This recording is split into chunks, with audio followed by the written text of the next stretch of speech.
I found myself trapped in a real predicament and had no idea what to do. I am a rather successful businessman. I know my wife, the person I've been living with for many years, is deceiving me. I love her.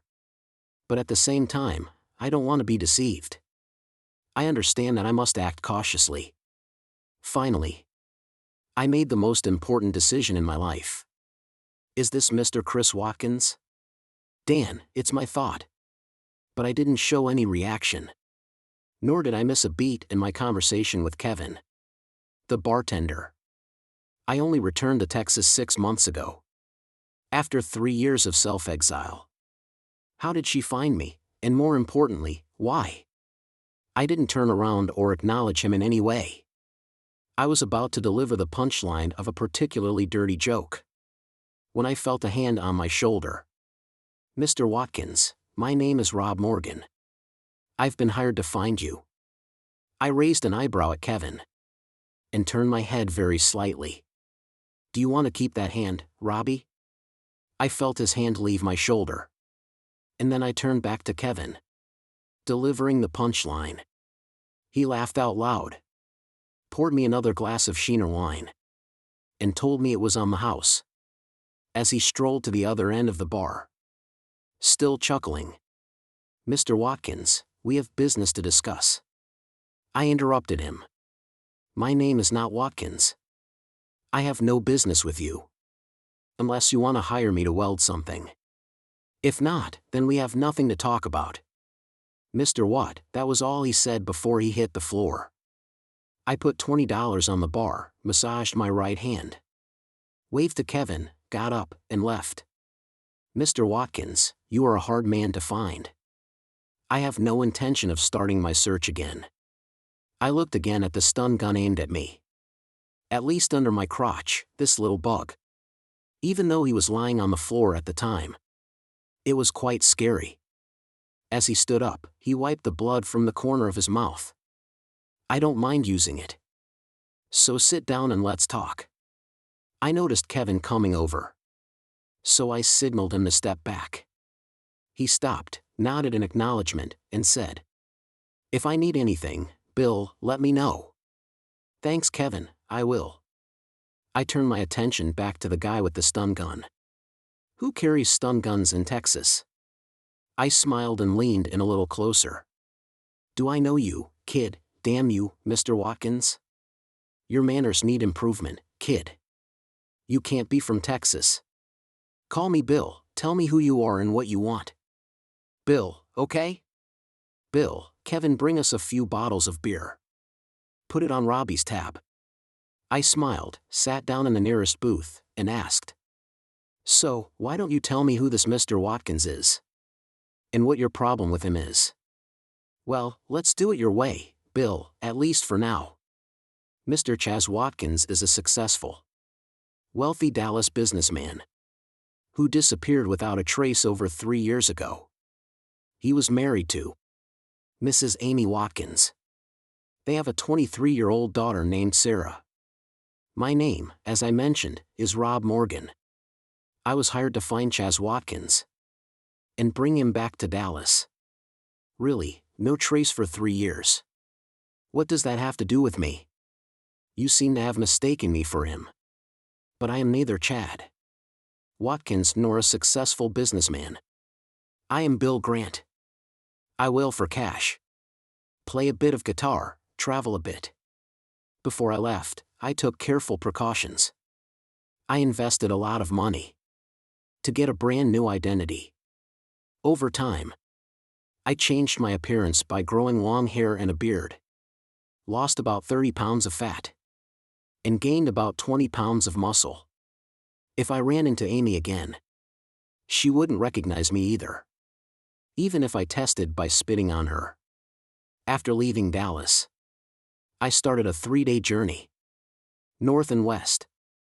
Eventually, I found a rented trailer, enrolled in a welding class at a local community college, and began to rebuild my life.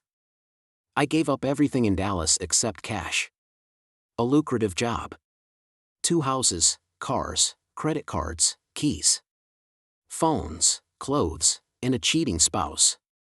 In my new identity, I bought a second-hand Ford F-150 with cash and registered it. Then I went to the music store, where I got a second-hand, but very exquisite Martin Dreadnought.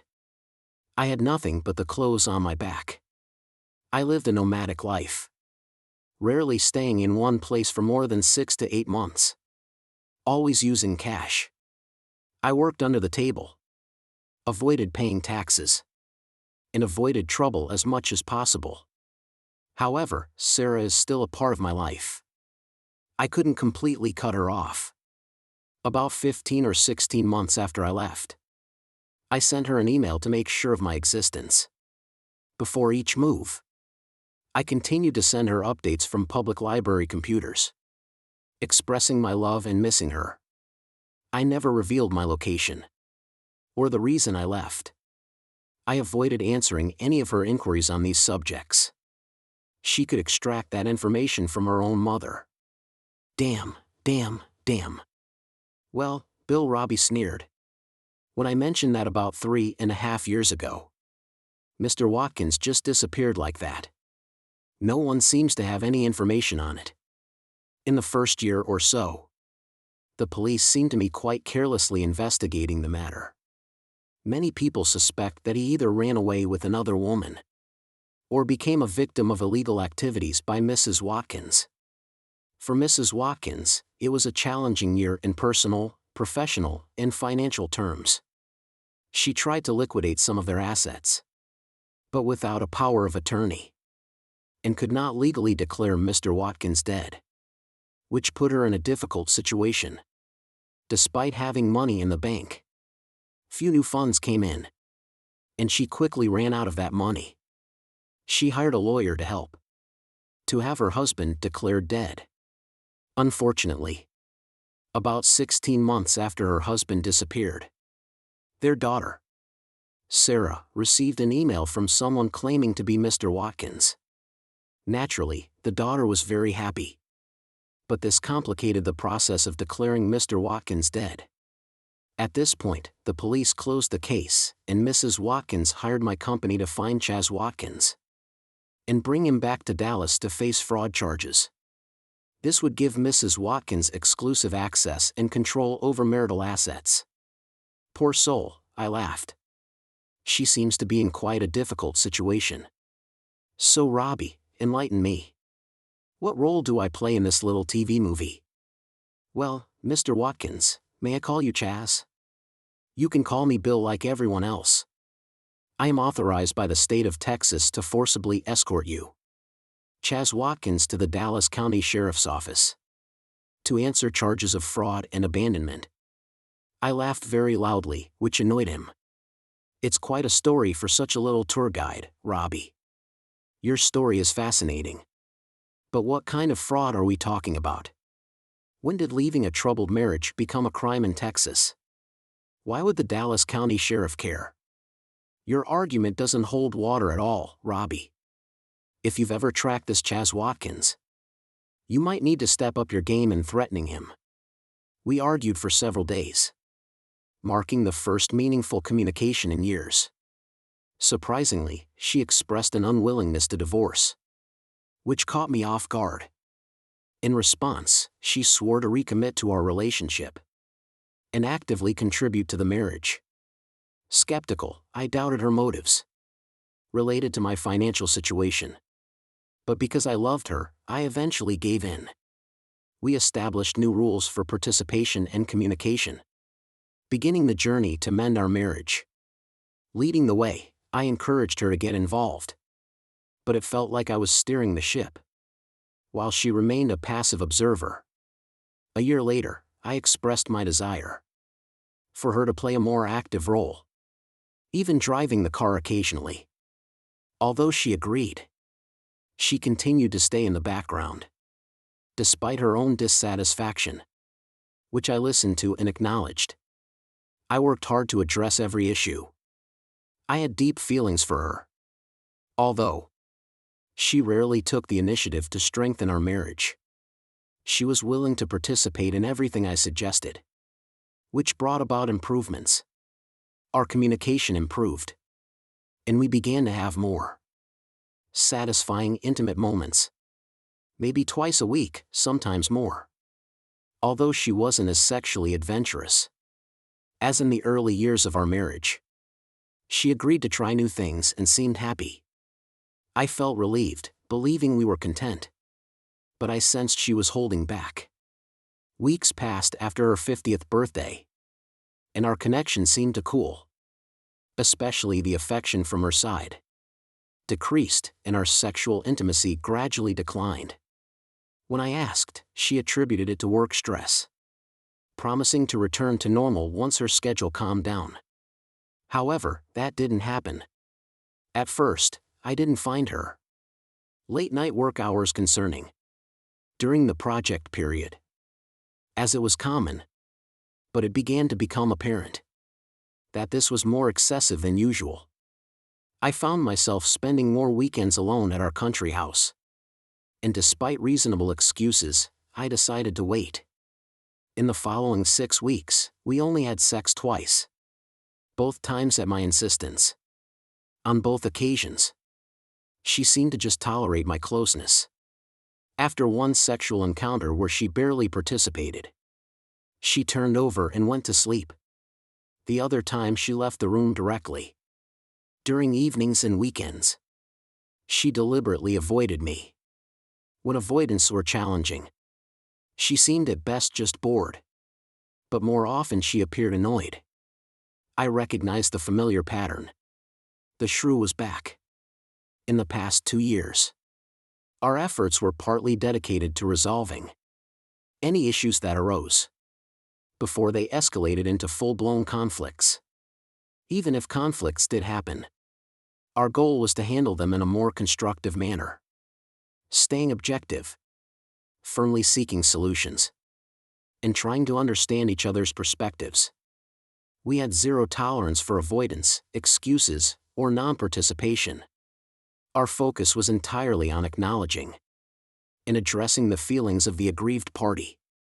No more passing the buck, avoiding discussions or blaming others.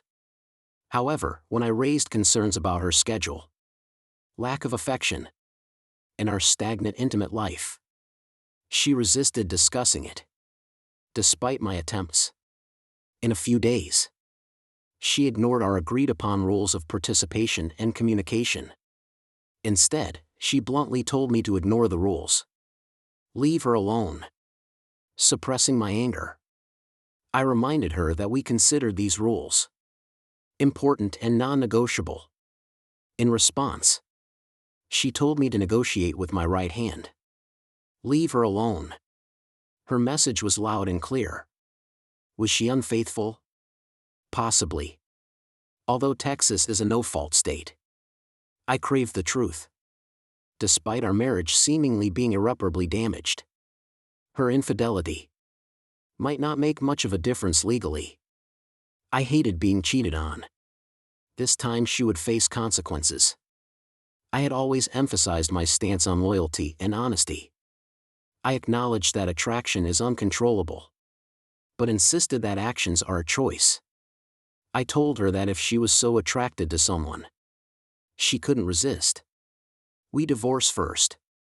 It would be painful, but I would appreciate her honesty and respect it. Once we were legally separated, we could part ways amicably. To some extent, I promised to extend her the same courtesy. I needed certainty, with a task at hand. About 8 years ago, when we merged our finances, I transferred some money into an investment account without telling my wife. Furthermore, I arranged for my employer to transfer all bonuses into this newly created account. The reason I didn't tell my wife about this stemmed from her desire to manage our finances, because I believed I could handle investments more effectively than her. As it turned out, my portfolio flourished, despite my wife insisting on filing taxes separately, a practice that started 13 years ago, thanks to my long-term employer's tax preparation services. We never agreed on this issue. skeptical that she might be hiding money. I defended keeping the investment account a secret. My intention was to surprise her with the money when we retired, assuming we reached that milestone. In my view, if she was unfaithful and we decided to divorce, I was willing to split our assets. However, if she cheated, that changed the game. I needed to find a way to protect my finances. Betrayal and dishonesty should not be rewarded. Moreover, I had to strategize to gain control of our joint accounts and sell our home in Dallas. Even though it was in my name, she had a strong attachment to it. While trying to retain our country property, I cherished that place, envisioning it as our retirement spot. I was unwilling to give it up or sell it. If it seemed impossible to keep it for myself, I was determined to sell it before allowing her to take it. After all, I had put in 10 years of payments for furniture and maintenance. As far as I was concerned, she had no rights. I was willing to give her the Dallas house, if it meant protecting my country villa. Although I initially considered selling it, only because she liked it. This process would take time, given the uncertainty that she might serve me divorce papers soon. I immediately began working. My first task was to consult a lawyer. I contacted an old college friend who happened to be a corporate lawyer in Dallas. That night we met at a nearby roadside tavern. Over dinner and a few beers, I stated my predicament. I sought a referral to a family lawyer, and his personal and legal insights into my dilemma. The legal advice he provided was disheartening. Essentially, I was in a difficult position. If I pursued a divorce, there was no viable legal means to protect my assets from her influence. Despite the traditional web of Texas holding disapproval for an unfaithful wife still exists, the concept of no-fault divorce means property may be split evenly, and alimony paid to Amy in small amounts, no matter the circumstances. In the eyes of the law, if she had an affair, it was harmless and faultless. The advice was to give her half the property, then watch her move in with her boyfriend, while I continued to pay alimony. He suggested that from a legal standpoint, affecting my marital status, I should avoid taking any action. I looked at him in disbelief. He grinned and suggested, "Don't divorce. Change the situation instead. Investigate if she's unfaithful. If so, confront her and her partner. Break up cleanly and take everything you can. Let her bear the financial burden of the divorce, and salvage whatever you can insure." He referred me to a formidable family lawyer, someone he considered a shark, the only legal professional he would fear in his own divorce scenario. So Plan B became a reality. Amy's free ride was over. She continued to avoid me, and I let her be. I stopped asking about her schedule, weekends, or our dwindling intimacy. She seemed to interpret it as a concession, as if I had accepted the new reality. I spent most of my time at the country house, rarely crossing paths with her. Strangely, it made her happy. My new divorce lawyer guided me to change the beneficiaries on my will and insurance policies. She also suggested hiring a private investigator, saying that although Texas might be a no-fault state, some visual evidence could steer negotiations in the right direction. I agreed, and she recommended a former police officer with a successful track record. Her assistant arranged a meeting for me that afternoon. I opted for the comprehensive surveillance package, wiring our entire life with audio and video. Within days, they identified who, when, and how long it had been going on, and began working to obtain video evidence. My lawyer thought that if it came to divorce, this could be key. A week later, I sat down to review the collected evidence. I went through more devastation than I had anticipated. Even my alternative Plan B vanished from my mind. Intimate encounters seemed to be nothing special. He was no more talented or better physically than me. His technique was not superior either. Most of the time, he couldn't satisfy her. The activities she engaged in with him were the same as those she had with me. But her lover seized every opportunity to verbally criticize me. She enthusiastically suggested they engage in intimate acts on my bed. They did just that.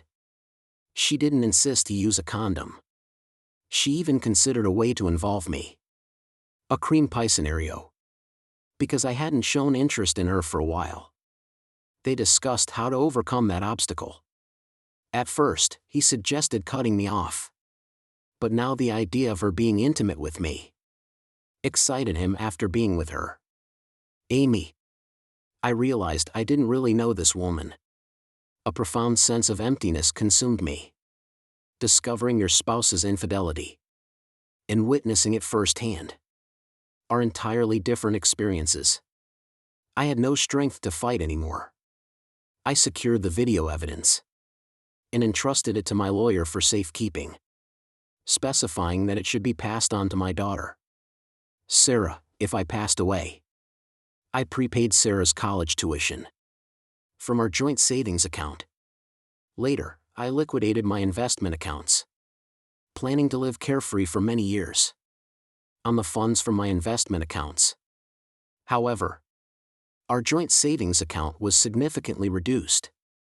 2 weeks later, I took a final look around the house, sighed, accepted my decision, left my keys, phone, and wallet on the hall table, where I always left them. I took off my wedding ring and placed it on the pillow where my bed used to be. Without speaking to anyone or leaving any note, I left. I walked out the front door, not bothering to close it. Rounded the corner, got into my new pickup truck, and drove away. 2 weeks later, a married man in his 40s and a father of 3 children was brutally robbed after leaving Motel 6. Ironically, it was known for being affordable. Though he would walk again, it would take some time, and he would have a noticeable limp. A month after the attack, his wife received a FedEx package containing a video revealing an embarrassing situation with him and a woman who looked to be in her early 50s. A year later, they divorced, and he was financially devastated. After leaving, I drove aimlessly for 3 days, without a specific plan. I eventually stopped in a small town for lunch and decided to stay there temporarily.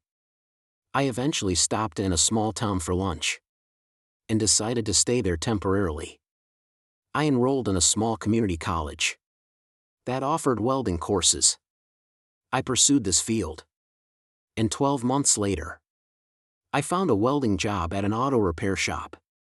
Although not officially certified, I found many cash job opportunities because many people preferred the affordability of an uncertified welder for small tasks certified welders were unwilling to take on. I was satisfied with my job. Another 4 months passed. Then I realized it was time for a change. In the next 2 years, I traveled across the country, stopping occasionally in small towns for personal pursuits and to pursue my welding hobby. It was an enjoyable period, in stark contrast to the previous years. My position in Dallas was a source of resentment. Despite the generous salary, I was naturally good at it. The daily grind turned into a struggle to face every morning. I endured it for my family. Amy anticipated my sacrifice. Sarah deserved stability. Amy valued financial benefits, allowing her to maintain an upright image, working for a nonprofit organization, though the pay was meager, helping others. In reality, the organization was mainly composed of wealthy businessmen's wives, seeking purpose and recognition. Their high-profile fundraising events were very popular in local social circles. The luxurious dresses of the staff cost more than what most sponsors earned in a year of hard work. It was depressing. A considerable part of the funds raised was just fuel for the next charity event, mainly to help themselves, to make themselves feel better. Meanwhile, I worked hard at a job I hated because of my love for my family and societal expectations. After leaving, I decided to prioritize personal achievement in all my future endeavors. During those 3 years, I had intimate relationships with several women. Although I enjoyed these encounters, and sincerely hoped they enjoyed them too, my main focus was on my own satisfaction. I had no intention of settling down. If any of them became too attached or posed challenges, I easily ended the relationship. My goal was purely physical. I wasn't looking for friends or a life partner. I looked forward from then on, with no desire to revisit the past. I didn't know, or didn't care about what happened to Amy, the house, or the 50 acres in the countryside. She made choices in her life. If she was content with them, I could accept it, though I secretly hoped she was miserable and struggling financially. I will not actively pursue such an outcome. A part of me hopes to reunite with my daughter one day, but only if she can assure me that Amy will not be informed. Unfortunately, she finds it hard to make that promise. I continue to hold on to that hope. As far as I know, Robbie, my friend, is currently content. He left behind an unfaithful partner and a painful job. He won't spare a thought for his troublesome ex-wife. Why go back to a situation that would betray him again and make him unhappy? It makes no sense to me at all. He is now happy, healthy, and thriving in all the important aspects of life. His marriage and his wife were the source of his pain. When he finally woke up and let go, he realized the only 2 positive outcomes from that relationship were his daughter and his freedom. He concluded that he was the only one truly invested in the marriage. His wife only brought physical intimacy, nothing more. Interestingly, he mentioned that after leaving and having relationships with other women, he realized even the physical intimacy she offered was not that great. Looking back, he understood. She never brought her best efforts to the marriage. Not even once. She played him for a shocking 24 years. That does not sound like a situation worth staying in or going back to. Hey Kev, how about a few more beers? He confided in me, thinking his wife was a certified narcissist. So he thought. The cruelest thing he could do was to completely ignore her. He didn't want her to see his pain and derive satisfaction from it, making her feel important. Indifference became his strategy. He believed it would be the ultimate blow to her. But how could he remain indifferent if he was still around her? He concluded that by leaving everything behind, he would not only express his indifference to her, but to their entire shared life as well. He understood it might take years, but he believed she would eventually waver, fail, and there he would triumph. Robbie sighed, nodded, saying, "You're quite an interesting character, Bill." And he would triumph. Where's your buddy now? I nonchalantly shrugged. Who knows, Robbie? Maybe somewhere making good fortune. Or welding something. Definitely not working hard for an ungrateful, cheating woman. I guess he's in Wisconsin. He mentioned wanting to go there. Wherever he is. I bet he's content and doesn't want to change anything. By the way, why didn't Mrs. Watkins file for divorce on grounds of desertion? Wouldn't that give her the control over the marital property she seems so eager for? It seems like a simple solution to her problems. You could stop looking for this Chaz guy. Avoid unnecessary conflicts with strangers in the process. Bill, there's no property to control anymore. She tried to file on grounds of desertion. But when she started doing that, she lost the house, the country property, and her job. What really happened? Why are you still looking for this guy? Well, she ran out of money. Unable to maintain these properties on her income. Since she couldn't sell them, both places went into foreclosure. The house was bought by an elderly couple. The country estate by a company called CW Duty LC. Some sort of metal art consultancy. Mrs. Watkins lost her job when her affair with a married colleague was exposed. Damn, her life has indeed been tumultuous, hasn't it, Robbie? He nods. Bill, I apologize for wasting your time with our meeting. But I found our meeting almost enjoyable. He takes out $40 from his wallet. Throws it on the table. Stands up, extends his hand to me. No hard feelings. I reply there are none. But be more careful in the future, not to offend people. Consider yourself lucky, I'm a patient guy. He laughs, turns around. After about 6 steps, he stops. Without facing me. Asks Bill. Yes. Anyway, Amy still loves him. She expresses regret. And wishes to reconcile with him. She's now depressed. Obsessed with excessive drinking, not doing well. Women like her really don't understand the nature of love, Robbie. Their feelings are directed towards themselves and the benefits others provide. They are opportunistic, incapable of considering others, driven by greed, displaying indecent nature. Should atone for the pain they bring by mistreating others. If she truly felt sorry, she wouldn't continue seeing other men. Her regret is only because she's not being taken care of. Afraid of being exposed about the truth about her. She regrets getting caught. Financial support reduced. If she truly repented, she might think about her daughter's feelings and the pain caused by her father's absence. She might reflect on the pain she brought to her husband and let him be. She doesn't deserve him, but she refuses to acknowledge that. In her twisted, unhealthy world, she considers herself the center of the universe. Reality, responsibility, love, respect.